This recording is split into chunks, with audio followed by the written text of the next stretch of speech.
நீங்கள் கடை வச்சுருக்கீங்களா, கண்டிப்பாக இந்த ப்ராடக்ட் வந்து யூஸ்ஃபுல்லாக இருக்கும். நம்மகிட்ட இருக்கிறது வந்து 5D ஹோலோகிராஃபிக் ஃபேன்னு சொல்லுவாங்க. இதில் வந்து நம்ம என்ன டிஸ்பிளேல வச்சு அட்வர்டைஸ்மெண்ட் பண்ணுமோ அந்த இமேஜை மெமரி கார்டு மூலிமா நம்ம வந்து இன்சர்ட் பண்ணிடலாம்.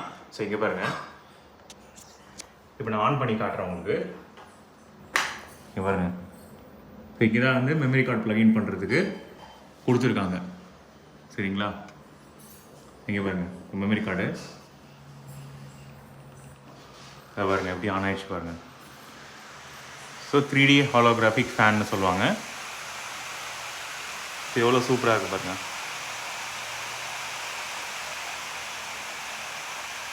இதை நம்ம மாற்றலாம். இங்கே பாருங்கள், நீங்கள் என்ன பிக்சர் வேணுமோ அந்த பிக்சர் வந்து நம்ம மாற்றி வச்சுக்கலாம். அப்படியே இன்னும் ரியல் ஆப்ஜெக்ட் இருக்க மாதிரி இருக்கும். இங்கே பாருங்கள், சீரியஸாக வேறு லெவல் தான். இங்கே பாருங்கள்.